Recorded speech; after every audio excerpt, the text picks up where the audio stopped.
नमस्कार, मैं डॉक्टर दीपाला आईएफटीएच द्वारा प्रायोजित निरंतर प्रतिदिन अंतर्राष्ट्रीय वेबिनार फोरम का 527वें दिवस में आप सभी का स्वागत करती हूं। आज की इस वेबिनार को शुरू करने से पहले हम सभी लोग 1 मिनट का साइलेंट प्रेयर करेंगे।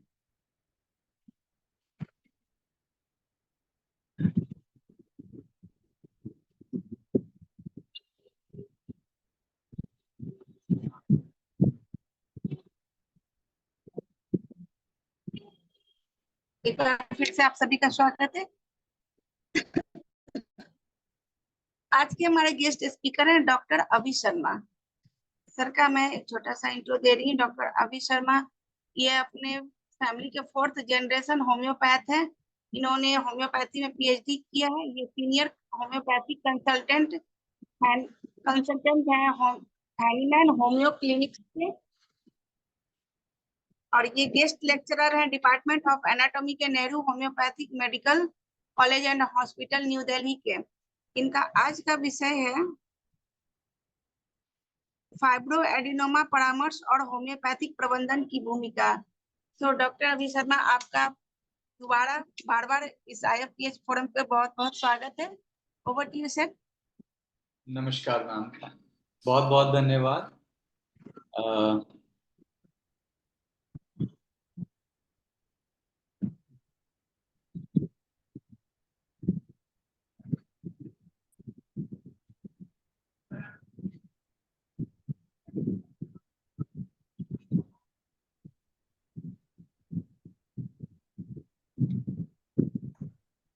बहुत बहुत धन्यवाद।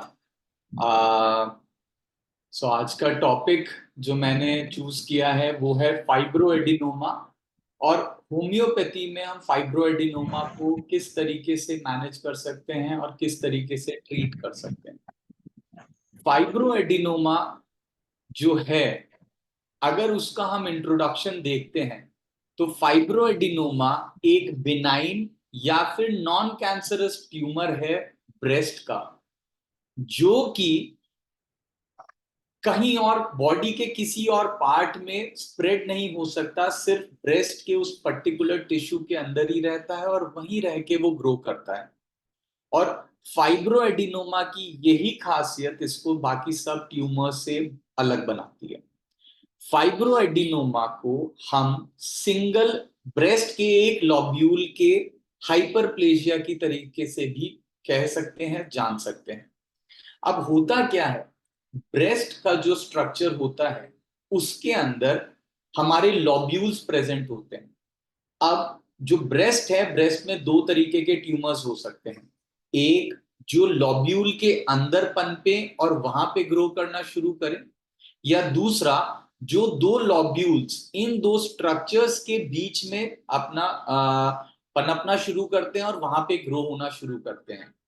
तो जो लॉब्यूल्स के अंदर पनपना शुरू करते हैं उनको हम लोग कहते हैं इंट्रालॉब्यूलर ट्यूमर्स, और जो 2 लॉब्यूल्स के बीच की जो जगह प्रेजेंट होती है वहां पे डेवलप होना, ग्रो होना शुरू करते हैं, इनको हम लोग कहते हैं इंटरलॉब्यूलर ट्यूमर्स। तो जनरली जो इंट्रालॉब्यूलर ट्यूमर्स हैं, क्योंकि ये लॉब्यूल्स के अंदर ही प्रेजेंट रहते हैं, इस वजह से ये स्प्रेड नहीं कर पाते हैं बाकी जगहों पे, और ये कैंसरस नहीं होते हैं, जिसमें से फाइब्रो एडिनोमा एक ट्यूमर ये आता है। अगर इंटरलॉब्यूलर ट्यूमर की बात करें, उसके भी कुछ एक एग्जांपल्स हैं जो हम आज डिस्कस नहीं कर रहे हैं, पर उसके जो एग्जांपल्स होते हैं वो है लाइपोमा, एंजियोसार्कोमा, मायोफाइब्रोब्लास्टोमा या फिर फाइब्रस ट्यूमर। इन सब में एंजियोसार्कोमा जो होता है ये एक मैलिग्नेंट ट्यूमर पाया जाता है। वापस आते हैं हम अपने फाइब्रो एडिनोमा। फाइब्रो एडिनोमा क्यों इंपॉर्टेंट है? फाइब्रो एडिनोमा इसलिए इंपॉर्टेंट है क्योंकि 30 से 35 साल की जितनी भी महिलाएं आती हैं, अगर वहां पे हमारे को कोई लंप ब्रेस्ट में मिलता है तो वो जनरली फाइब्रो एडिनोमा ही होता है। रिप्रोडक्टिव एज में एक ट्यूमर, एक लंप जब मिल जाता है अगर किसी भी फीमेल को, तो उसके लिए मेंटली ये जो कंडीशन होती है बहुत ही ज्यादा परेशान करने वाली होती है, क्योंकि हमेशा उसको ये लगता है कि कहीं ये कैंसर तो नहीं है, कहीं मैं मर तो नहीं जाऊंगी। और इसी की वजह से जो हमारा फाइब्रो एडिनोमा है ये क्लिनिकली बहुत रेलिवेंट हो जाता है, और अगर हम इसको मैनेज कर पाए तो हमारे लिए ये क्लिनिकली और हमारी पैथी के लिए बहुत ही ज्यादा बेनिफिशियल हो जाता है। तो फाइब्रो एडिनोमा का अगर हम एज ग्रुप की बात करते हैं, हमारे को यंग रिप्रोडक्टिव फीमेल्स, मतलब 15 साल से 35 साल की उम्र के बीच में जो फीमेल्स हैं वहां पे हमारे को फाइब्रो एडिनोमा जनरली देखने को मिलता है। 30 साल से नीचे अगर कोई भी ब्रेस्ट में लंप मिल रहा है तो वो जनरली फाइब्रो एडिनोमा ही हमारे को मिलता है। होता क्यों है कि अगर हमारी ब्रेस्ट का कोई भी एक लॉब्यूल के अंदर नॉर्मल डेवलपमेंट से हटके कुछ और हो जाए तो वो फाइब्रो एडिनोमा डेवलप होता है। क्या हो जाए? 2/3 केसेस के अंदर हम देखते हैं यहां पे जीन्स का म्यूटेशन हो जाता है, जेनेटिक म्यूटेशन, स्पेसिफिकली किसका? MDM12 gene. अगर MDM12 जीन का म्यूटेशन हो जिसकी वजह से हमारे ब्रेस्ट का लॉब्यूल जो है वो नॉर्मल डेवलपमेंट से हटके हाइपरप्लेजिया, मतलब वहां के सेल्स बहुत जल्दी डेवलप होने लगे, तो फाइब्रो एडिनोमा बन जाता है। फाइब्रो एडिनोमा ब्रेस्ट की हार्मोनल एक्टिविटीज को बिल्कुल भी अफेक्ट नहीं करता।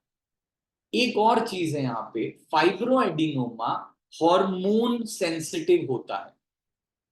इसका मतलब अगर जब भी हम बात करें 15 से 35, मतलब in case of menstruating females, जब हमारी बॉडी के अंदर वो हॉर्मोन्स हैं जो मेंसेस को अकर कर रहे हैं, वहीं पे हमारे को फाइब्रो एडिनोमा मिलता है और वहीं पे फाइब्रो एडिनोमा ग्रो करता है। और जनरली हमारे को देखने को मिलता है कि मेनोपॉज के बाद में अगर फाइब्रो एडिनोमा है भी तो भी वो अपने आप रिग्रेस हो जाता है। Generally 15% palpable breast lump fibro adenoma मिलते हैं, और इनमें से 80% फाइब्रो एडिनोमास यूनिलेटरल होते हैं, मतलब एक ही ब्रेस्ट के किसी एक क्वाड्रेंट पे हमारे को ये हाइपरप्लेजिया मिलेगा, और 20% केस में दोनों ब्रेस्ट इन्वॉल्व हो सकती है। और अगर फाइब्रो एडिनोमा 3 सेंटीमीटर से कम होता है तो ये 2 से 3 साल के अंदर अपने आप भी डिसॉल्व हो जाता है। फाइब्रो एडिनोमा में एक चीज और हमारे को जो देखने को मिलती है कि फाइब्रो एडिनोमा जनरली 3 से 5 सेंटीमीटर के बीच की ही एक एरिया को कवर करके रखता है। इससे छोटा भी हो सकता है, इससे बड़ा भी हो सकता है, पर एक अगर हम एवरेज निकाल के रखें तो जनरली 3 से 5 सेंटीमीटर का हमारे को साइज फाइब्रो एडिनोमा के अंदर देखने को मिलता है। इसके बाद एक आखिरी पॉइंट जो होता है कि बहुत कम चांसेस हैं कि फाइब्रो एडिनोमा मैलिग्नेंट होगा। फाइब्रो एडिनोमा मैलिग्नेंट कैंसर नहीं बनाता है, और यही चीज फाइब्रो एडिनोमा को बाकी कैंसर से सेफ रखती है कि फाइब्रो एडिनोमा अगर किसी पेशेंट को है तो वो मैलिग्नेंट नहीं जाएगा। 99% चांसेस यही होते हैं, 1% चांस होता है कि यहाँ पे मैलिग्नेंसी हो सकती है। किन केसेस के अंदर हमारे को मैलिग्नेंसी मिलती है फाइब्रो एडिनोमा? अगर फाइब्रो एडिनोमा दोबारा से रीअकर करके आया है, कि एक बारी डिसअपियर हो गया था पर ये फिर से रीअकर करके आया है, इस केस में हमारे को मैलिग्नेंसी देखने को मिलती है। अगर मेनोपॉज के बाद भी फाइब्रो एडिनोमा रिग्रेस नहीं कर रहा है, खत्म नहीं हो रहा है, इसके अंदर हमारे को मैलिग्नेंसी देखने को मिलती है। और अगर फाइब्रो एडिनोमा के साथ में कुछ और लीजन्स भी आ रहे हैं, कहीं पे कुछ और सप्यूरेशन मिल रही है, कहीं पे कुछ और चीज हमारे को देखने को मिल रही है जो कि इसे नॉर्मल फाइब्रो एडिनोमा से अलग कर रही है, वहां पे हमारे को मैलिग्नेंसी के चांसेस देखने को मिलते हैं। कमिंग टू कि फाइब्रो एडिनोमा होता क्या है। अब फाइब्रो एडिनोमा में हमारे को पता है, हमारे को ब्रेस्ट में पता है एक लॉब्यूल है, वो लॉब्यूल एक अपना पूरा प्रॉपर स्ट्रक्चर लेकर के चलता है। इस लॉब्यूल के अंदर हमारे दो कंपोनेंट्स होते हैं, एक स्ट्रोमल कंपोनेंट जो बीच में प्रेजेंट होता है, एक हमारा डक्टल कंपोनेंट जो कि डक्ट की लाइनिंग बनाते हैं हमारे। अगर हम फाइब्रोएडिनोमा की बात करते हैं तो फाइब्रोएडिनोमा मिक्सचर होता है स्ट्रोमल और एपिथेलियल कंपोनेंट का। स्ट्रोमल कंपोनेंट में क्या होता है, जनरली फाइब्रोटिक टिश्यूज मिलते हैं और यही फाइब्रोटिक टिश्यूज फाइब्रोएडिनोमा में प्रीडोमिनेट करते हैं, ज्यादा पाए जाते हैं। पर फाइब्रोएडिनोमा के अंदर एक एपिथेलियल कंपोनेंट भी होता है कि जिन डक्ट्स के अंदर हमारा फाइब्रोएडिनोमा प्रेजेंट है, उन डक्ट्स की जो लेयर है, उन जो डक्ट्स की लेयर है वहां पे जब हमारा मल्टीप्लिकेशन ऑफ सेल्स होता है, जिसकी वजह से हमारा एपिथेलियल कंपोनेंट भी बनता है। फाइब्रोएडिनोमा में एक इंट्रोडक्शन करने के बाद हम पहुंचते हैं कि फाइब्रोएडिनोमा कितने टाइप्स का होता है। तो अगर हम साइज के हिसाब से बात करें तो फाइब्रोएडिनोमा को हम लोग 3 टाइप्स में डिवाइड करते हैं, सॉफ्ट, हार्ड और जाइंट। अगर फाइब्रोएडिनोमा 30 साल से कम उम्र की फीमेल में मिलता है, मोस्टली सेलुलर मिलता है और हमारे को बाइलेटरल मिलता है, तो हमारे को ये सॉफ्ट टाइप ऑफ फाइब्रोएडिनोमा आता है। अगर 30 साल के बाद में अगर फाइब्रोएडिनोमा हमारे को मिल रहा है और जनरली अगर ये फाइब्रोटिक मिल रहा है तो फाइब्रोएडिनोमा हार्ड कहा जाता है। और लास्टली अगर फाइब्रोएडिनोमा 5 सेंटीमीटर से ज्यादा साइज का हो, 10 सेंटीमीटर तक का भी हो, तो ये जाइंट फाइब्रोएडिनोमा में काउंट होता है।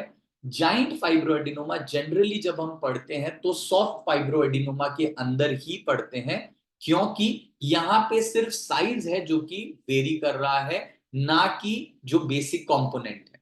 सॉफ्ट फाइब्रोएडिनोमा सेलुलर होगा और हार्ड फाइब्रोएडिनोमा फाइब्रोटिक होगा। अगर हम इसको देखें, हमने जो कंपोनेंट्स पढ़े थे, तो सॉफ्ट फाइब्रोएडिनोमा के अंदर हमारा एपिथेलियल कंपोनेंट बहुत ज्यादा प्रीडोमिनेट करता है और हार्ड फाइब्रोएडिनोमा के अंदर हमारा स्ट्रोमल कंपोनेंट बहुत ज्यादा प्रीडोमिनेट करता है। माइक्रोस्कोपिक क्लासिफिकेशन क्या होती है?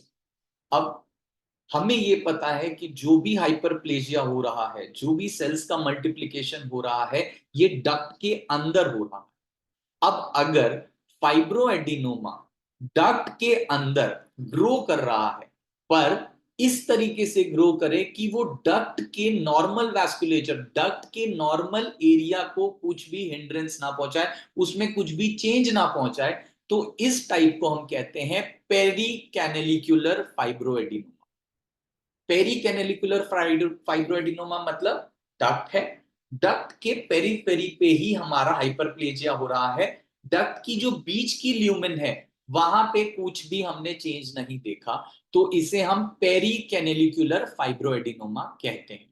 आपको इस वाले अपना हिस्टोलॉजिकल स्लाइड में दिखाई भी दे रहा है, ये जो है फाइब्रोएडिनोमा, जहां पे अपना हमारा हाइपरप्लेजिया हो रहा है पर अराउंड में हो रहा है, पेरीफेरी पे हो रहा है, और बीच की जो डक्ट है ये फर्क, इसको कोई फर्क नहीं पड़ रहा, इसको हम कहते हैं पेरिकैलेनिकुलर।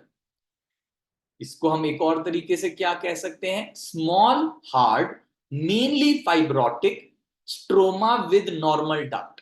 की जो फाइब्रोटिक लीजन्स हैं, नॉर्मल डक्ट के स्ट्रोमा को कोई भी, नॉर्मल डक्ट का जो पैटर्न है उसको कोई भी चेंज नहीं कर रहा है, इसको हम पेरिकैलेनिकुलर कहते हैं। दूसरा आता है हमारा इंट्राकैलेनिकुलर, जहां पे हाइपरप्लेजिया या मल्टीप्लिकेशन ऑफ सेल्स जब होते हैं तो वो सेल्यूलर लेवल पे ज्यादा होते हैं और इसकी वजह से हमारा जो डक्ट का पैटर्न है वो बदल जाता है, वो चेंज हो जाता है। तो पेरिकैलेनिकुलर फाइब्रस पार्ट डक्ट के चारों तरफ होगा और हमारी डक्ट की नॉर्मल जो ल्यूमेन है उसमें कोई फर्क नहीं पड़ेगा। पर अगर हमारा सेल्यूलर लेवल पे हो रहा है हमारा हाइपरप्लेजिया, जिसकी वजह से हमारा डक्ट का पैटर्न चेंज हो गया है, इसको हम लोग इंट्राकैलेनिकुलर फाइब्रोएडिनोमा कहते हैं। अब हम बात करते हैं clinical symptoms of the fibroadenoma. Fibroadenoma के क्लिनिकल सिम्टम्स क्या क्या होंगे? फाइब्रोएडिनोमा एक ऐसा ट्यूमर है जिसके क्लिनिकल एस्पेक्ट चेंज होते हैं from every person who will visit you. आपके पास अलग अलग पेशेंट्स आएंगे और हर पेशेंट एक अपना अलग सिम्टम बता सकता है, पर कुछ एक क्लासिकल सिम्टम्स हैं जो कि चेंज नहीं होते। पहला सिम्टम है कि जनरली एक ब्रेस्ट एक क्वाड्रेंट को लेकर ये फाइब्रोएडिनोमा आपको देखने को मिलेगा। अगर आप अगर पेशेंट खुद अपना ब्रेस्ट एग्जामिनेशन कर करके आया है या फिर आप अपने क्लिनिक पे पेशेंट का ब्रेस्ट एग्जामिनेशन करेंगे, तो आपको जो लेजन है, जो फाइब्रोएडिनोमा मिलेगा, जो आपको ट्यूमर मिलेगा, गांठ मिलेगी, वो सॉफ्ट मिलेगी, फर्म मिलेगी। मतलब जब आप उसको दबा के देखेंगे तो वो अंदर की तरफ डिप्रेशन नहीं होगा, सिस्टिक नहीं होगी, अंदर ऐसा नहीं लगेगा कि इसके अंदर कुछ भरा हुआ है। सॉफ्ट होगा, स्मूथ होगा और फर्म होगा। और सबसे इंपॉर्टेंट, जनरल केसेस में नॉन टेंडर होगा, दर्द नहीं होगा। दर्द इन फाइब्रोएडिनोमा के पेशेंट के अंदर नहीं आपको देखने के लिए मिलेगा। अगर आप पेशेंट को ब्रेस्ट एग्जामिनेशन कर रहे हैं तो आपको एक क्वाड्रेंट में फाइब्रोएडिनोमा मिलेगा। दो फिंगर्स से आप लेजन को चेक करेंगे कि वो इधर उधर मूव ना करे, और उसके बाद दूसरे हाथ से जब आप उसे पैल्पेट करके देखेंगे तो आपको उसकी लेजन के ऊपर की जो वॉल है, जो थिकनेस है, वो स्मूथ मिलेगी, दबाने पे फर्म मिलेगी। अंदर की तरफ ऐसा नहीं लगेगा कि कोई इसके अंदर कोई सिस्टिक डिप्रेशन आ रहा है। और अगर आप इसको मूव करेंगे तो ये फ्रीली मूवेबल होगा। ब्रेस्ट टिश्यू के अंदर, ब्रेस्ट टिश्यू के अंदर अगर कोई ट्यूमर फ्रीली मूवेबल है, स्मूथ है, फर्म है और उसे मूव करते हुए कोई दर्द नहीं हो रहा है, तो जनरली आपको ये फाइब्रोएडिनोमा के ही सिम्टम्स मिलेंगे। इसी वजह से, क्योंकि ये जो हमारा ट्यूमर होता है ये फ्रीली मूवेबल होता है ब्रेस्ट टिश्यू के अंदर, इसको हम माउस ऑफ द ब्रेस्ट भी कहते हैं। लास्टली, फाइब्रोएडिनोमा इतना बड़ा नहीं होगा कि आपके एक्सिलरी लिम्फ नोड्स तक चला जाए। एक्सिलरी लिम्फ नोड्स फाइब्रोएडिनोमा के अंदर नहीं आपको अफेक्टेड नहीं मिलते। कमिंग टू द, अब अगर हमने साइंस एंड सिम्टम्स देख लिए हैं तो साइंस एंड सिम्टम्स के बाद हम इन्वेस्टिगेशन पे अगर आते हैं तो इन्वेस्टिगेशन में इन चार इन्वेस्टिगेशन से सबसे पहली इन्वेस्टिगेशन होती है सेल्फ एग्जामिनेशन या self assessment of the breast. Patient आपके पास में आएंगे तो पेशेंट आपको आके सबसे पहले यही बताते हैं कि डॉक्टर साहब, मैंने सेल्फ एग्जामिनेशन किया और मुझको यहाँ पे कुछ गांठ मिली है। मैंने खुद को सेल्फ एग्जामिन किया और मुझको यहाँ पे एक छोटी सी गांठ, ऐसा लंप मुझको फील हो रहा है। और यहाँ पे अपना, जब हम यहाँ पे पहुंच गए हैं, सेल्फ एग्जामिनेशन की बात कर रहे हैं, अक्टूबर ब्रेस्ट कैंसर अवेयरनेस मंथ होता है, तो हमेशा अगर कोई भी पेशेंट रिप्रोडक्टिव एज में, फीमेल पेशेंट आपके पास में आ रहे हैं, तो आप हमेशा उनको एनकरेज करें कि आप ब्रेस्ट एग्जामिनेशन, सेल्फ एग्जामिनेशन खुद करा करें। और इन केस अगर आपको कहीं पे भी कुछ डाउट हो रहा है तो आप अपने गायनिक के पास जाके इसको उसी टाइम दिखवाएं। कि आपका अगर कोई भी अगर ऐसी चीज है जो पहले मिल जाए, अगर उसका पहले इन्वेस्टिगेशन हो जाए, पता लग जाए कि वो क्या है, तो उसमें ट्रीटमेंट बहुत आसान हो जाता है। तो अगर इन्वेस्टिगेशन, सेल्फ एग्जामिनेशन के बाद बात करते हैं क्लिनिकल एग्जामिनेशन, जो डॉक्टर आप अपने क्लिनिक पे करेगा। क्लिनिक पे करने के बाद में जनरली 90% श्योरिटी हो जाती है कि okay, this is either fibroadenoma और सम अदर, अगर ये फाइब्रोएडिनोमा है या किसी और तरीके का कोई ट्यूमर है। और अगर हमारे को कुछ डाउट होता है तो हम फिर आगे इन्वेस्टिगेशन करवाते हैं, जिसमें सबसे पहला इन्वेस्टिगेशन होता है ultrasound of the breast. Ultrasound of the breast में हमारे को लेजन दिख जाता है, पर लेजन हमारे को बहुत ही ज्यादा मॉर्बिड, बहुत ही ज्यादा धुंधला दिखाई देता है, इतना ज्यादा प्रॉपर नहीं दिखाई देता। अब अल्ट्रासाउंड के बाद में भी अगर पेशेंट को या रेडियोलॉजिस्ट को डाउट होता है तो हम नेक्स्ट इन्वेस्टिगेशन पे जाते हैं जिसको हम कहते हैं मैमोग्राफी। मैमोग्राफी में जनरली फाइब्रोएडिनोमा हमारा पता लग जाता है कि हाँ ये फाइब्रोएडिनोमा है। डिपेंडिंग अपॉन साइज उसमें हम लोग बायरेट्स रेटिंग करते हैं, 1 2 3 4 कौन सी रेटिंग है। और अगर उसके अंदर भी हमारे को डाउट होता है तो हम जाते हैं fine needle aspiration and cytology या एफएनएसी या फिर बायोप्सी के लिए। और फाइन नीडल एस्पिरेशन के बाद में जब हमारे को पेशेंट के से हम लोग अपना जो उसका अपना जो फाइब्रोएडिनोमा है या जो भी लेजन है उसके अंदर का अपना एस्पायर कर लेते हैं लिक्विड, उसको साइटोलॉजिकली इवेल्युएट करते हैं और अकॉर्डिंगली हम बताते हैं कि ये फाइब्रोएडिनोमा है या किसी और तरीके का ट्यूमर है। और जो सबसे लीस्ट यूज्ड, इसी में जनरली हमारा फाइब्रोएडिनोमा डिटेक्ट हो जाता है। और अगर ना ही जरूरत नहीं पड़ती बट एमआरआई भी इसके इन केसेस के अंदर करवाया जा सकता है। Treatment of fibroadenoma in case of surgical intervention, कि सर्जिकली फाइब्रोएडिनोमा को किस तरीके से ट्रीट किया जाता है। फाइब्रोएडिनोमा को सर्जिकली ट्रीट करने के लिए एक ही तरीका है कि ब्रेस्ट में इंसिजन देते हैं। इंसिजन देने के बाद में फाइब्रोइड एडिनोमा के पास पहुंचा जाता है और उसको रिमूव करके बाहर निकाल लिया जाता है। इंसिजन्स दो तरीके के हो सकते हैं, जिस जगह पे हो रहा है उसी हिसाब से उसका नाम होता है, या फिर या तो सरकम एरियोलर, एरियोला के चारों तरफ है, या सब मेमोरी की ब्रेस्ट के नीचे की तरफ इंसिजन देके उसके स्ट्रक्चर को ऊपर उठाया जाता है और अगर डीप कोई फाइब्रोएडिनोमा सिचुएटेड है तो उसको वहां से निकाल लिया जाता है। फाइब्रोएडिनोमा के ट्रीटमेंट के कुछ एक रूल्स हैं कि अगर फाइब्रोएडिनोमा 3 सेंटीमीटर से छोटा है तो उसे सर्जरी की जरूरत नहीं होती है और उसको ज्यों का त्यों छोड़ दिया जाता है। एलोपैथी में इसमें मेडिसिन भी नहीं दी जाती है। और उस जो लेजन है, जो फाइब्रोएडिनोमा है, हर 3 से 6 महीने के अंदर डिपेंडिंग अपॉन साइज कितना है उसका अल्ट्रासाउंड करवाया जाता है और उसको प्रॉपर कांस्टेंट ऑब्जर्वेशन में रखा जाता है। फाइब्रोएडिनोमा के पेशेंट के अंदर हमेशा आपको एक प्रॉब्लम मिलती है कि एंग्शियसनेस, कि डॉक्टर साहब मैं मर तो नहीं जाऊंगी, डॉक्टर साहब मुझको कुछ ऐसी बीमारी तो नहीं हो गई है कि मैं खत्म ही हो जाऊंगी, डॉक्टर साहब क्या मैं बच जाऊंगी, क्या ये कैंसर है, क्या ये किसी और को भी हो सकता है। ये सारी की सारी चीजें एंग्शियसनेस पेशेंट के अंदर आती है। जनरली 17 18 साल 19 साल 20 साल की अगर फीमेल है और उसको कोई लंप मिल गया है जिसकी वजह से वो मेंटली इतनी एंग्शियस है, तो उसके दिन प्रतिदिन के जो हमारे कृत्य होते हैं, दिन प्रति डेली का जो रूटीन होता है वो भी अफेक्टेड हमारे को देखने के लिए मिलता है। अब फाइब्रोएडिनोमा के किन केसेस के अंदर हम लोग सर्जरी ऑप्ट करते हैं। अगर हमारे पास में भी कोई पेशेंट आता है, पेशेंट का आके हम लोग उसका अल्ट्रासाउंड देखते हैं, उसकी मेमोग्राफी देखते हैं और उसके साइज के अकॉर्डिंग देख के हम पता करते हैं कि भाई इसमें क्या करना है।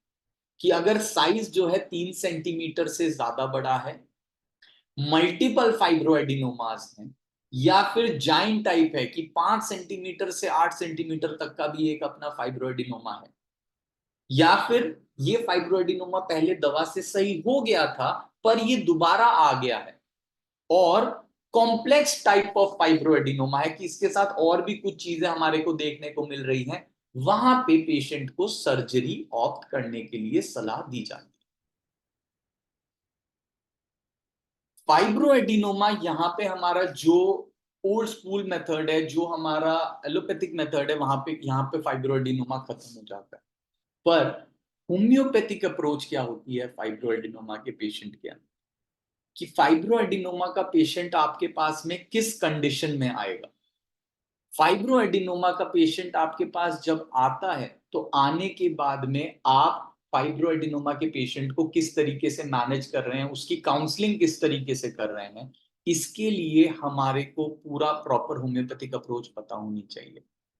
और होम्योपैथिक अप्रोच की जब कभी भी हम बात करते हैं, हम बात करते हैं सबसे पहले मियाज्मेटिक इवैल्यूएशन की, कि फाइब्रोएडिनोमा आएगा किस मियाज्म के अंदर। तो 80% ऑफ द केसेस फाइब्रोएडिनोमा के अंदर हमारे को साइकोटिक मियाज्म के अंदर मिलते हैं देखने के लिए। बट जब हम फाइब्रोएडिनोमा के पूरे कोर्स को देखें कि कहां से बीमारी शुरू हुई, क्या उसका मेंटल सेटअप था, क्या उसका सब चीजें हुई, और होने के बाद में अभी हम लोग कहां पे खड़े हुए हैं, तो हमारे को एक मियाज्म सोरोसाइकोटिक, एक अपना मल्टीपल मियाज्मेटिक, उसमें सोरोसाइकोटिक मियाज्म भी फाइब्रोएडिनोमा के अंदर देखने के लिए मिलता है। फाइब्रोएडिनोमा की कंडीशन मियाज्मेटिक इवैल्यूएशन के हिसाब से इंपॉर्टेंट किस लिए है? इसलिए इंपॉर्टेंट है क्योंकि आपके पास में जब पेशेंट्स आते हैं तो वो इतने कॉम्प्लेक्स पेशेंट्स आ रहे हैं कि हमारे को ये समझना पड़ेगा कि अब हम एक बेसिक मियाज्मेटिक अप्रोच पे नहीं चल रहे। हमारे पास में इतने ज्यादा सप्रेस्ड इमोशंस, सप्रेस्ड थॉट्स के पेशेंट आ रहे हैं कि हमारे को ये समझना पड़ेगा कि अब जो वो एक टिपिकल सोरा, टिपिकल साइकोसिस या टिपिकल सिफिलिस है, वो नहीं देखने को मिल रहा है हमारे को क्लिनिकल फाइंडिंग के अंदर। यहां पे मैं एक एग्जांपल देना चाहूंगा जिससे बाद में मैं थेरेपेटिक्स पे जाऊंगा। मेरे पास में अभी 1 महीना 1.5 महीना पहले एक पेशेंट आती है। पेशेंट जब आती है, पेशेंट आके मुझको बोलती है, कहती है कि बेटी है 17-18 साल की है और उसको ओसीडी है डॉक्टर साहब, ओसीडी है। ओसीडी का केस लेना शुरू करते हैं। ओसीडी का केस जब लेना शुरू किया तो पेशेंट ने और उसकी मदर ने बताया कि डॉक्टर साहब इसको ऐसा लगता है छोटी सी एक गांठ भी है। कहाँ पे गांठ लगती है? कि ब्रेस्ट में, हमारे को लेफ्ट साइड की ब्रेस्ट में outer quadrant, lower outer quadrant में छोटी सी गांठ भी देखने को मिल गई।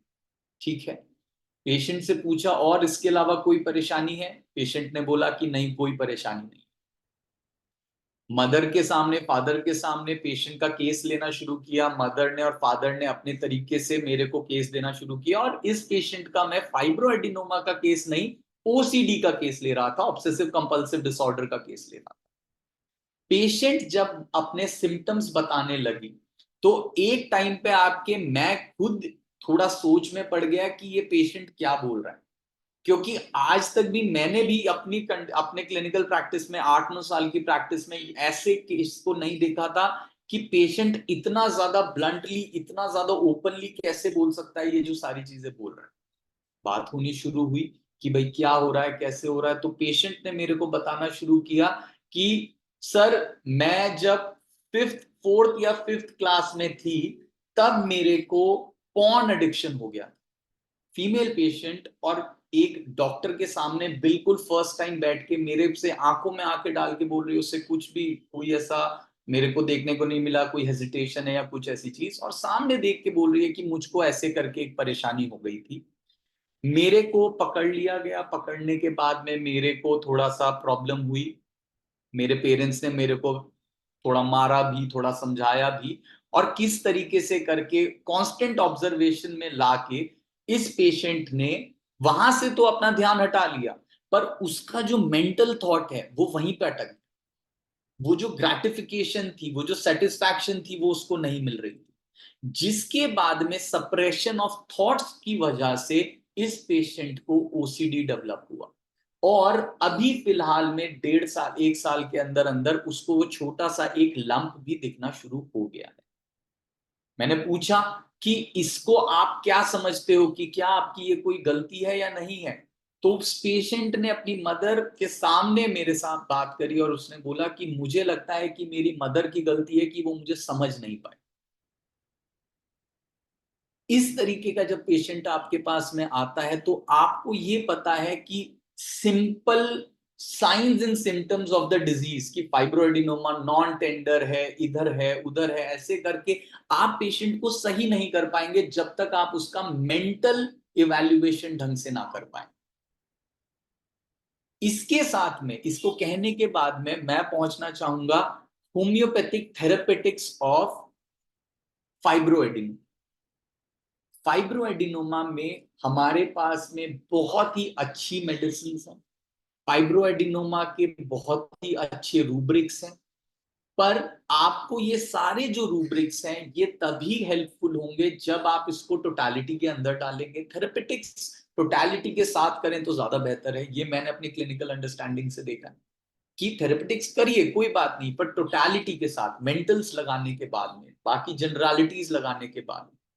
तो अगर होम्योपैथिक थेरेपेटिक्स ऑफ फाइब्रोएडिनोमा की बात करते हैं, तो होम्योपैथिक थेरेपेटिक्स ऑफ फाइब्रोएडिनोमा में सबसे पहले हम बात करते हैं केंट रेपर्टरी। केंट रेपर्टरी के अंदर आपको चेस्ट के अंदर सब एक रूब्रिक मिलता है नोड्यूल्स, और नोड्यूल्स के अंदर जो बाकी सारे सब रूब्रिक्स हैं, ये हमारे को फाइब्रोएडिनोमा डिस्क्राइब करने में हेल्प करते हैं। नोड्यूल्स दैट आर सेंसिटिव, जिसमें कार्बो एनिमैलिस आती है। नोड्यूल्स इन मैमे, जिसमें फिर से कार्बो एनिमैलिस, कोनियम, फाइटोलक्का और सिलिशिया हमारी फर्स्ट ग्रेड रेमेडीज आती हैं। इसके अलावा bellis, bryonia, bufo, carbo veg, colocynth, graphites, iodum, lac can, lycopodium, nitric acid, phosphorus, puls और सल्फर आती है। इसके अंदर जो ये फर्स्ट ग्रेड रेमेडीज हैं, ये तो इंपॉर्टेंट है ही, जिसमें कार्बन एनालिसिस एक बहुत बेहतर मेडिसिन है। कोनियम हेड मेडिसिन है इन केसेस ऑफ फाइब्रोएडिनोमा, अगर हम क्लिनिकली की बात कर रहे हैं। फाइटोलक्का बहुत बेहतर मेडिसिन है, सिलिका भी बहुत बेहतर मेडिसिन है, पर सेकेंड ग्रेड रेमेडीज को भी हमारे को ध्यान में रखना पड़ेगा। जहां पे बुफोराना एक ऐसी मेडिसिन है जो कि हम लोग जनरली मेल्स के साथ में एसोसिएट करते हैं कि बुफोराना क्या, तो मतलब चलो मेल्स के ही सिम्टम्स होते हैं, पर हमारे को ये पता होना चाहिए कि बोरिक बुफोराना को palliative in cancer of breast के अंदर लिखता है। Bufo rana is actually written by Boericke as palliative for cancer in breast. इसके अलावा अगर राइट साइड का नोड्यूल है तो सिलिशिया, लेफ्ट साइड में ऑरम ट्रिफाइलम और calcarea phos. Menses during nodules अगर बन रहे हैं तो lac can. During pregnancy fluoric acid, और विद पर्पल अपीयरेंस तो हमारी कार्बो एनिमैलिस फिर से हमारे को देखने को मिलती है। इन सब जो फर्स्ट ग्रेड और सेकंड ग्रेड रेमेडीज हैं, इसमें भी हम आएंगे, क्योंकि हमारे को ये ऐसे ही नहीं नाम से पता करना, हमारे को देखना है कि कौन सी कहां पे कौन सी जो हमारी कौन सी हमारी वो है मेडिसिन है, कि वो मेंटल रूब्रिक्स से हम इसको किस तरीके से एसोसिएट कर सकते हैं। केंट रेपर्टरी के अंदर एक और जगह पे हमारे को ट्यूमर मिलते हैं, जहां पे जो है chest tumours mammae. First grade remedy conium आती है। कोनियम के बाद वही कार्बो एनिमैलिस है, काली आयोड है, लेकेसिस है, फास्फोरस है, फाइटोलक्का है और सिलिका है। रेपर्टरी ऑफ सी हेरिंग के अंदर भी हमारे को ब्रेस्ट रिलेटेड ट्यूमर्स या ब्रेस्ट रिलेटेड नोड्स का अपना बहुत अच्छा एक लिस्ट देखने को मिलता है ऑफ रूब्रिक्स, जिसके अंदर हमारे रूब्रिक्स आ सकते हैं nodosities, painful, hard knot during pregnancy, hard painful as large as goose's egg, nodulated, acuminated appearance of nodules that are dirty in left side, hard nodules जिसके अंदर कार्बो एनिमैलिस फिर से फर्स्ट ग्रेड में दिख रही है, nodules that are hard again carbo animalis, painful nodules in the left side, painful left, and all these rubrics that are actually written on the screen, all these rubrics ये जो है ये हमारे breast के ट्यूमर्स में हमारे को help करते हैं।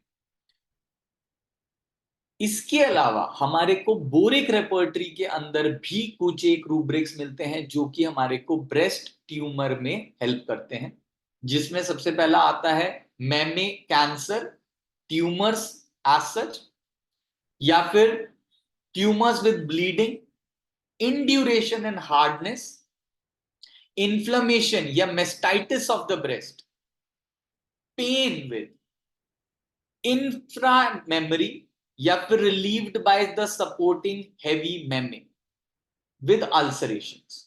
तो ये सारे के सारे रूब्रिक्स हैं जो कि हमारे को मिलते हैं बाकी सारी रेपर्टरीज में। पर मैं कुछ थोड़ी सी बात करना चाहूंगा, हमारी जो ये मेन कुछ एक रेमेडीज हैं जो कि फाइब्रोएडिनोमा या ब्रेस्ट ट्यूमर्स में बहुत ज्यादा इफेक्टिव होती है। सबसे पहले अगर हम बात करते हैं कार्बो एनिमैलिस, तो कार्बो एनिमैलिस के अंदर हमारे को एक रनिंग सिम्टम मिलता है कि worse after loss of animal fluid या फिर worse after loss of vital fluid with nausea especially at night. बात करें अगर हम सिर्फ इसकी अगर ब्रेस्ट के सिम्टम्स की बात करते हैं तो darting pain in the breast which is extremely painful with induration of the breast, especially right sided breast darting pain with induration, बहुत ज्यादा पेनफुल, बहुत ज्यादा इंड्यूरेशन हमारे को देखने को मिलेगा। रनिंग सिम्टम मिलेगा worse from loss of vital fluid. Next जो हमारी रेमेडी आती है जो फर्स्ट ग्रेड में लिखी है कोनियम। कोनियम हमारी अपना प्राइम मेडिसिन आती है, one of the top most repeated medicine जो हम देखते हैं जब हम फाइब्रोएडिनोमा या फिर ट्यूमर्स की बात कर रहे होते हैं। ट्यूमर्स की बात करने पे एक जो रूब्रिक आपको बताया था कि पेशेंट बहुत ज्यादा एंशियस रहता है, पेशेंट बहुत ज्यादा रेस्टलेस रहता है, पेशेंट हमेशा मरने की बात करता है कि मैं मर तो नहीं जाऊंगी, कि मेरे को डर लग रहा है कि मैं मर जाऊंगी, कि मेरे को फ्यूचर का अप्रीहेंशन हो रहा है। तो कोनियम के अंदर कुछ एक मेंटल रूब्रिक्स आते हैं जिसके अंदर सबसे पहला रूब्रिक है depressed, timid and aversion to society, कि हमेशा डिप्रेस्ड रहने लगेगा, टिमिड नेचर हो जाएगा और सोसाइटी से अलग रहने की बात करेगा। पर इसका काउंटर रूब्रिक है, पर जब अकेला रहता है तो डर भी बहुत लगता है, अकेला रहना भी है पर रहना भी नहीं।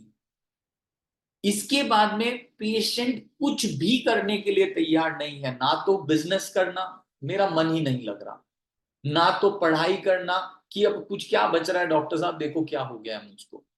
Enable to sustain mental efforts, कि पेशेंट कुछ भी काम अपने मन से नहीं कर पाएगा, अगर कुछ करना भी चाहेगा तो बीच में छोड़ देगा, वो करने की चाह ही खत्म हो जाती है।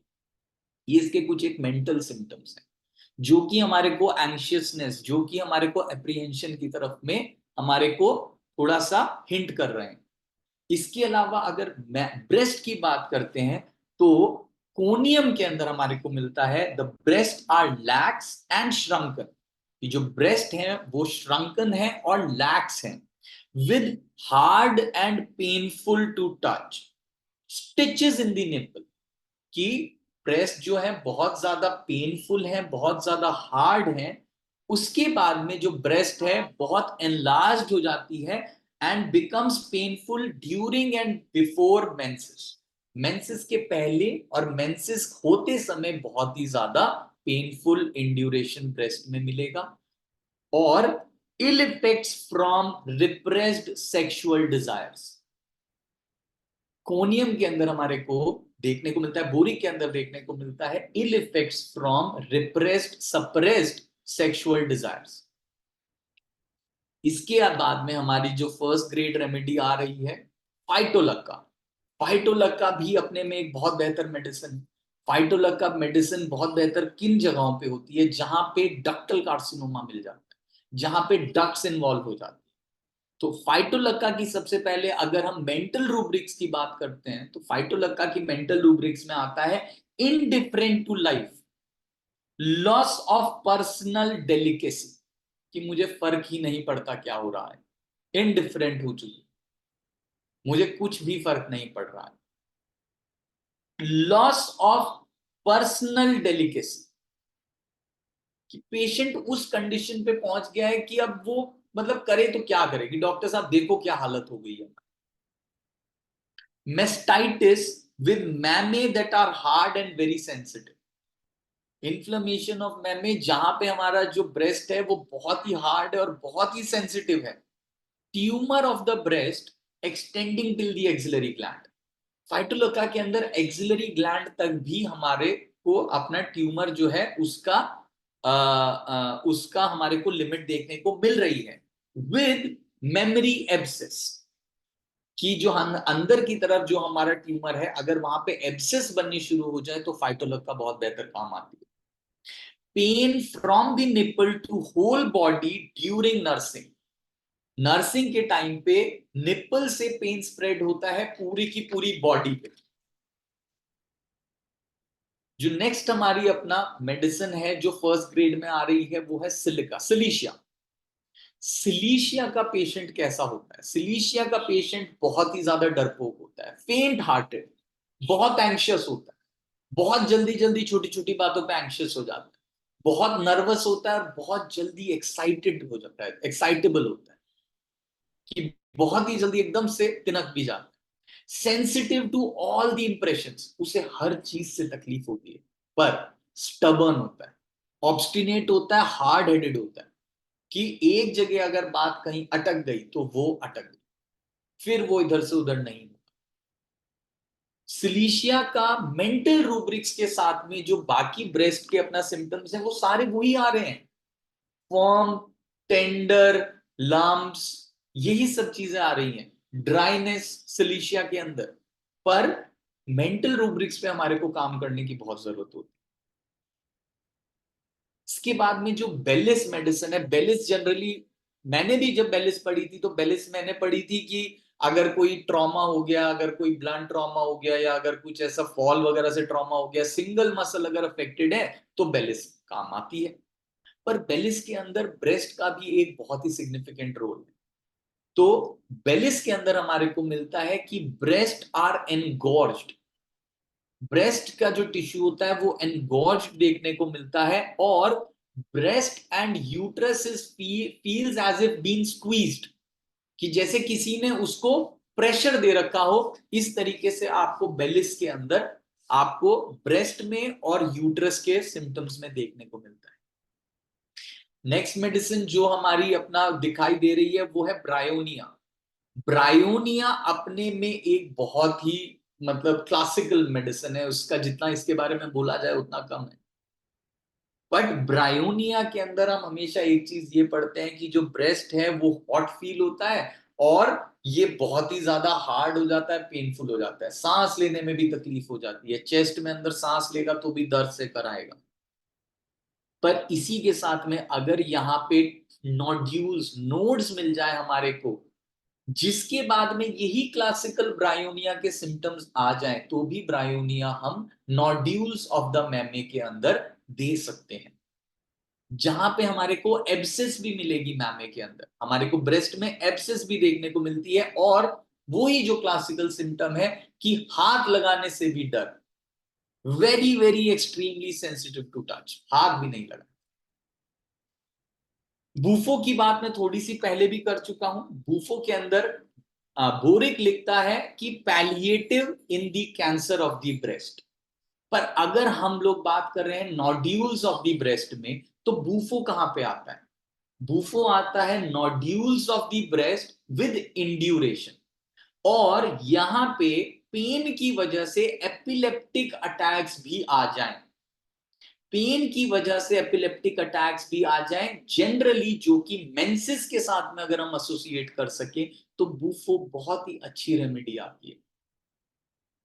कार्बोवेज, कोलोसिंथ, ये सब मेडिसिन उसी तरीके से हैं।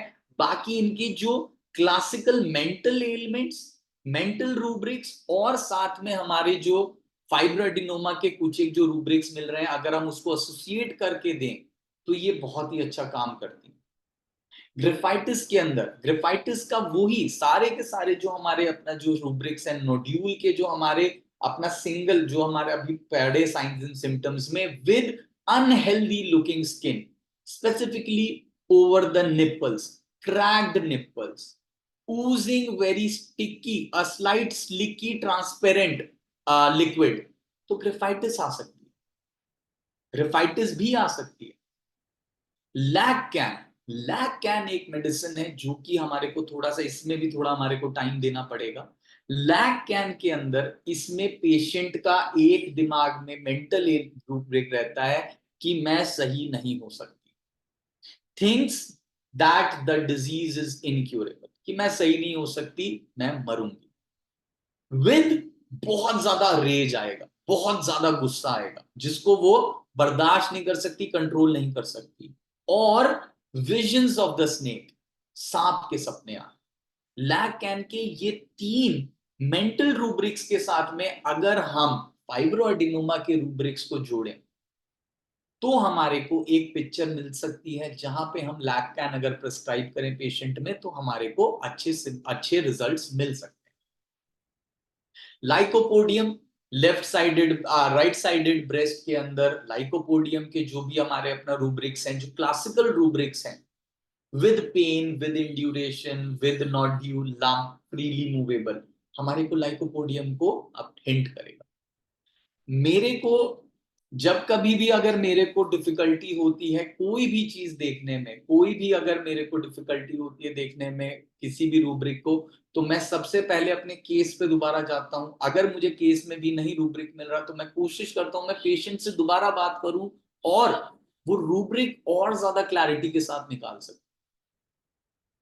जैसे कि बताया गया है कि अगर आपका केस अच्छा लिखा हुआ है, केस अच्छा लिखने के बाद में आप उसके मेंटल रूब्रिक्स पे बहुत ज्यादा फोकस करें, क्योंकि वहीं पे से आपको पिक्यूलियर, वहीं पे से आपको बहुत ही ज्यादा क्रिटिकल इंफॉर्मेशन मिलेगी जो कि आपको हेल्प करेगी हमारे अपना टोटालिटी में। टोटालिटी के बाद में सिमिलम में एक मेडिसिन देनी है, कम से कम रिपीट करनी है, और जो रिजल्ट आएगा वो चमत्कारी हो। फाइब्रोएडिनोमा बहुत अच्छे से मैनेजेबल है इन होम्योपैथी। एब्सेस विद फाइब्रोएडिनोमा बहुत अच्छे से मैनेजेबल है इन होम्योपैथी, बट इट्स जस्ट कि आपका केस कितना ज्यादा कंप्लीट है, और केस के कंप्लीशन के ऊपर ही आपका ये पूरा का पूरा बाकी जो है अपना सब कुछ जाता है। इसी के साथ में I rest this presentation. If in case you have any question, you are more than welcome. Thank you.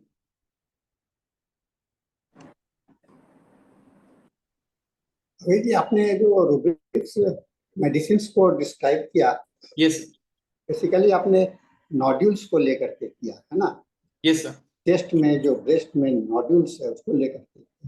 Yes. लेकिन एक नॉड्यूल्स के साथ में एक और रूब्रिक्स आता है चेस्ट में, इंड्यूरेशन मैमी। Yes sir. ये इंड्यूरेशन मैमी भी एक बड़ा अच्छा इंडिकेशंस देता है। तो ये एक रूब्रिक्स और आता है चेस्ट हार्डनेस मैमी, है ना? तो क्योंकि हम लोग के पास में वेराइड इंफॉर्मेशन है, तो ये फाइब्रोएडेनोमा को हैंडल करने में हम लोगों के पास में काफ़ी अच्छा एक्सपीरियंस हो सकता है। और आपने तो दवा का इतना अच्छा लिस्ट, अच्छा क्लासिफिकेशन किया है, इतना अच्छा डिसाइड किया है, इसको भी बहुत अच्छा मैं आपको कहूँगा कि आपने इसको बहुत ही अच्छे ढंग से इसको प्रेजेंट किया है। थैंक दूसरी यू। बात जो मैं एडिनोमा, ये तो एडिनोमा जो भी हो, एडिनोमा की बात करते हैं तो लोग को डर की बात भी आपने चर्चा की है कि कैंसर का डर होता है और मोस्टली हो भी जाता है।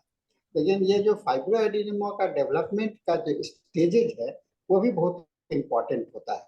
जनरली बच्चों लोगों में ये फाइब्रो एडिनोमा नहीं देखा जाता है, लेकिन बहुत सारे अवस्था होते हैं जहाँ की आपको फाइब्रो एडिनोमा का जो है तो आपको सिम्टम्स डेवलप करता है, खास करके एडवांस एज में जब प्रेगनेंसी हो जाते हैं, बच्चे हो जाते हैं, तो उसके बाद में ये आपको डेवलप ज़्यादा आता है ना। यस मुझे सर। लगता है कि ये ज़्यादा इस तरह से ज़्यादा होगा। एक डॉक्टर ए के यादव पूछ रहे हैं, कन्फ्लिक्ट क्या होगा? डॉक्टर ए के यादव जी पूछ रहे हैं, कन्फ्लिक्ट क्या होगा? कॉन्फ्लिक्ट बेसिकली मैं थोड़ा सा अभी मतलब क्वेश्चन में समझ नहीं पाया हूँ। हाँ, मुझे भी लग रहा है कि क्वेश्चन थोड़ा सा इनका अधूरा है। ए के यादव जी, अगर आप क्या कहना चाहते हैं, अगर ये बताएं तो अच्छा रहेगा। अगर टाइप भी कर सकते हैं या आप बोल भी सकते हैं, हम लोग के पास समय है अभी। बिल्कुल। डॉक्टर यादव, आप लाइन पर हैं?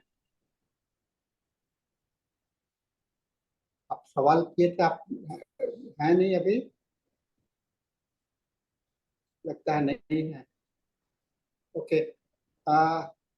जनरली कॉन्फ्लिक्ट को हम लोग कैसे समझ सकते हैं? कोई भी कॉन्फ्लिक्ट को तो ऐसे भी हम लोग ले सकते हैं कि कोई भी बीमारी होता है तो बिना कॉन्फ्लिक्ट के होगा नहीं। और हार्डनेस को हो जाना, हार्डनेस का हो जाना होता है कॉन्फ्लिक्ट का एक सेफ्टी पॉइंट होता है। मैंने हम अपने को बचाने के लिए जो करते हैं, तो उससे सेफ हो जाने के लिए हम लोग जो प्रयास करते हैं वो हम लोग को हार्ड हो जाता है। जैसे रेजिस्टेंट हो जाना है ना, तो रेजिस्टेंट जो है सो इंडिकेट करता है अगर आपका रेजिस्टेंट पावर अधिक है तो आप उसको रेजिस्ट कर सकते हैं, फर्दर डैमेज नहीं होगा, है ना। तो ये रेजिस्टेंट इंड्यूरेशंस में जैसे कुछ होते हैं कि ये नोडुल्स बन करके रह गए, कुछ में पॉलिपस बन करके रह गए, कुछ में सिस्ट बन के रह गए। सिस्ट तो हार्डेस्ट नोड्यूल्स होगा ना, sorry hardest type of the tumour होगा। तो सिस्ट को समझना भी जरूरी होता है। और मैं समझता हूँ कि कॉन्फ्लिक्ट को इस ढंग से अभी जी आप क्या समझ इसमें कॉन्फ्लिक्ट को कैसे ले सकते हैं इसमें? सर बेसिकली कॉन्फ्लिक्ट वही जो आप सर समझा रहे थे उसी को मैं अपना आगे लेके जाऊंगा कि यही कि मतलब अगर हमारा मेंटल, अगर हम एक चीज करना चाह रहे हैं बट अगर हमारे को उस चीज को ना करने के लिए बहुत सारे रीजंस हो सकते हैं कि कुछ external hindrance, peer pressure, society pressure और एनीथिंग कुछ भी अगर हो, तो उसमें अगर हमारा कॉन्फ्लिक्ट आ रहा है, अगर हमारे नेचुरल जो एक अपना आउटफ्लो था किसी भी चीज का, हमारी अपना कोई भी इमोशन का अगर वो रुक जाए, तो उसी की वजह से अगर हमारे उसी की वजह से अगर अपना आ, एक में लिखा है कि मदर एंड चाइल्ड, मुझे नहीं लगता है कि मदर एंड चाइल्ड को ही एक सर इस म्यूट रख। को क्यों होता है ये कहना बड़ा मुश्किल होता है, क्योंकि कुछ बातें जो हम कुछ बातें जो है तो कॉन्फ्लिक्ट तो होता है कि एक दूसरे से दिमाग का, इमोशंस का मैचिंग नहीं होना, इंटेलेक्ट का मैचिंग नहीं होना, इसको ले सकते हैं। इसीलिए इसको हम लोग ऐसे ले सकते हैं। और कॉन्फ्लिक्ट मदर एंड चाइल्ड एक वन ऑफ द रीजन हो सकता है, ये फाइनल ये डेफिनेट नहीं हो सकता कि यही होगा, लेकिन ये इसको हम लोग वन ऑफ द रीजन के रूप में हम लोग इसको टेकअप कर सकते हैं। प्रिडिक्टिव प्रिडिक्टिव देखिए, एक दृष्टिकोण से आप सोच रहे हैं कि कॉन्फ्लिक्ट वहां से, लेकिन ये एक दृष्टिकोण है प्रिडिक्टिव के एंगल से, लेकिन प्रिडिक्टिव ही एक फाइनल डिसीजन नहीं हो सकता है। इसके कई एक एंगल हो सकते हैं कॉन्फ्लिक्ट के, क्योंकि कॉन्फ्लिक्ट आपको जीवन में होता है जिसको कि हम लोग कहते हैं सिंड्रोम के रूप में डेवलप करता है, ओडिपस कॉम्प्लेक्स के रूप में डेवलप करता है। ये एक अलग इशू है, लेकिन ये conflict one of the reason है बॉडी में हार्डनेस होने का, ऐसा माना जा सकता है।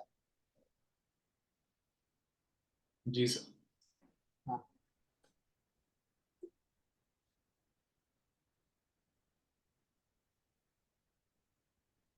कॉन्फ्लिक्ट को फाइनल नहीं मानना चाहिए कि एक ही जगह से, कॉन्फ्लिक्ट तो लाइफ में हमेशा होता ही रहता है, हम एग्जैक्टली। लोग का पार्ट ऑफ द लाइफ है। आप दुनिया में सभी कुछ आपके मन के मुताबिक तो नहीं होगा ना।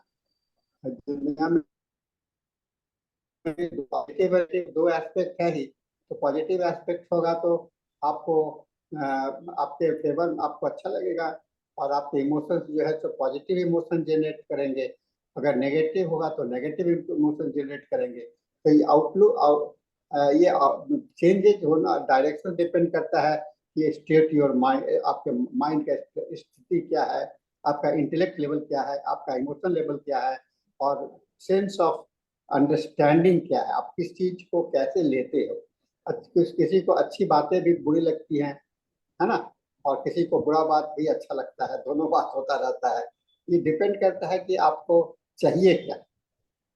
बिल्कुल। माइग्रेटिंग लोग migrating from one place to another, वहां पे भी कॉन्फ्लिक्ट हो जाएगा कि अगर हम अपना एक जगह से उठ के दूसरी जगह पे शिफ्ट हो गए हैं, वहां के तौर तरीके अलग हैं, हमारे तौर तरीके अलग हैं।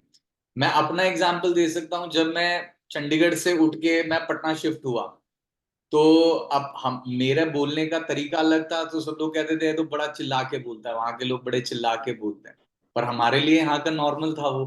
कि हम तो सही बोल रहे हैं बट वहां पे जो फिर उसके बाद में वो कॉन्फ्लिक्ट था दोनों के लिए, मेरे लिए भी और सामने वाले के लिए भी, बट उसको समय के साथ में उसको जब अपना हमने ढाला, अपने आप को भी ढाला, दूसरे ने भी हमारे साथ में ढाला, तो वो कॉन्फ्लिक्ट खत्म हुआ। कॉन्फ्लिक्ट हर जगह देखने को मिलता है, पर अगर यही चीज अंदर रूट कर जाए, सीट कर जाए कि मेरे को ऐसा क्यों बोल दिया, मैंने कोई बहुत ही ज्यादा उस पे ब्रूड करना शुरू कर दे, जिसकी वजह से वो आउटलेट बंद हो जाए, तो कॉन्फ्लिक्ट के जो अपना जितने भी रिपरकशंस हैं, जो भी उसके साइड इफेक्ट्स हैं, ड्रॉबैक्स हैं, वो हमारे को देखने मिलते हैं। ये मेरा एक सिंपल सा एक ऑब्जर्वेशन है सर।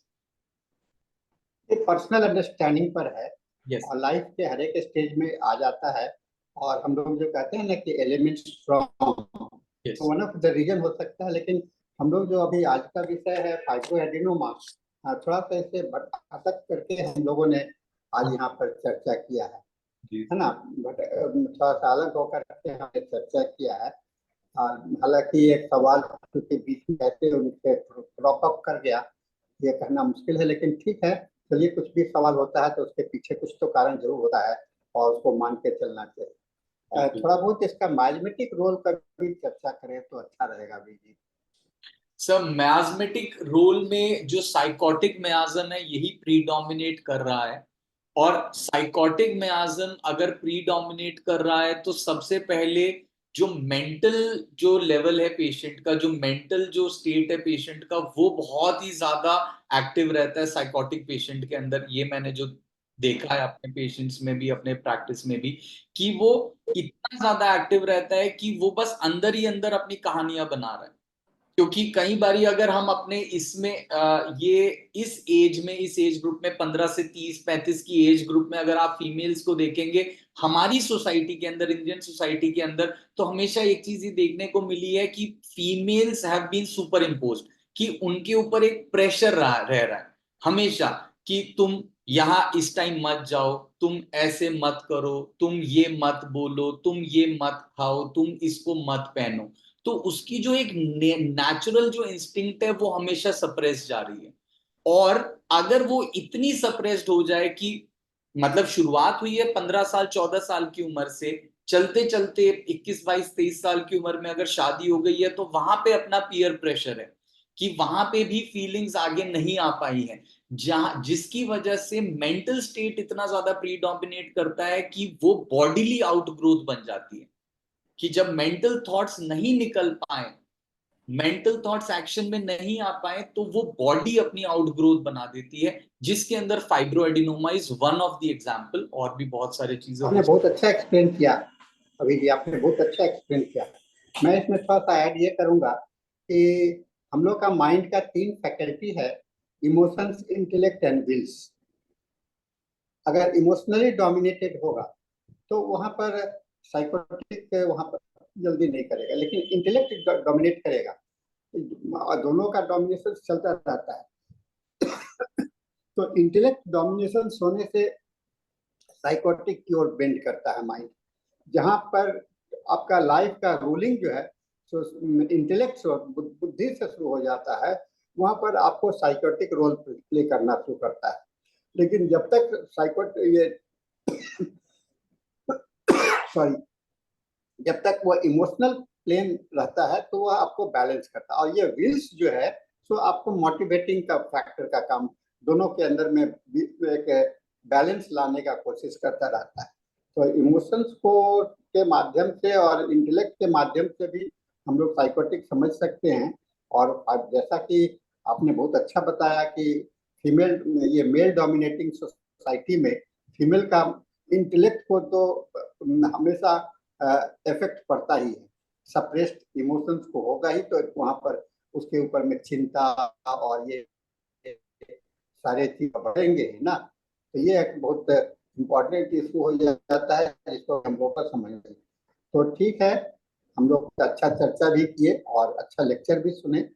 दीपमाला जी, आप प्रेजेंट हैं तो सेशन को क्लोज करके डॉक्टर धनेश जी को हैंड ओवर करेंगे। एंड थैंक यू डॉक्टर अभी जी। और किसी एक टॉपिक के साथ में फिर आइए, है ना। Thank you very much sir. Sure. हाँ, दीपमाला जी आप हैं। और सॉरी दीपमाला जी मिस कर गई हैं, तो हम लोग अभी जी को धन्यवाद देते हैं और हम लोग अगले सेशन की ओर मूव करते हैं। तो ओवर हिंदी सेशन समाप्त होता है। अब हम लोग अंग्रेजी सेशन की ओर मूव करते हैं। Now over to doctor Dhanesh for the next session.